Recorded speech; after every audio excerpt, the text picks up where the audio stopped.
మహిళల డ్రెస్లకు సంబంధించి పురుషులు చేస్తున్న కామెంట్స్ పై రేణుకా చౌదరి ఆగ్రహం వ్యక్తం చేశారు. మహిళలు ఎలాంటి డ్రెస్ వేసుకోవాలో చెప్పడానికి మీరెవరు అంటూ ప్రశ్నించారు. మా డ్రెస్లకు మీరేమైనా డబ్బులు ఇస్తున్నారా అంటూ నిలదీశారు. పురుషులు మరి ఎందుకు మీసాలు గడ్డాలు పెంచుతున్నారు అని అడిగారు రేణుకా చౌదరి. మేము ఆడవాళ్ళ డ్రెస్సులు ఎట్లా వేసుకోవాలనేది మగవాళ్ళకి ఇది వర్తించదా?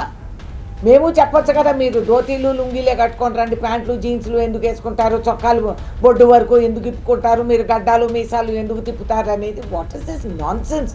ఇంకేం పనులేవా?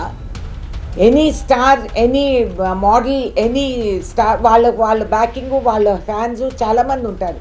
వాళ్ళకు తెలుసు వాళ్ళు ఏ విధంగా డ్రెస్ అవ్వాలనేది. మేము మా డ్రెస్సులకు మీరేమన్నా నిధులు కేటాయిస్తున్నారా? మీరేమన్నా బాధ్యత వహిస్తున్నారా? లేదు కదా. మీకు ఎవరిచ్చారు ఈ హక్కు అధికారము? రాజ్యాంగ ప్రకారంగా మగవాళ్ళు ఆడవాళ్ళు ఒకటే. ఇంట్లో మీ మహిళలు, మీ కూతుర్లు, అత్తగారులు, కోడళ్ళు వీళ్ళకి మీరు న్యూసెన్స్ చేసినా కూడా మేము వచ్చి జవాబు చెప్తాం. ఖబర్దార్. What non sense!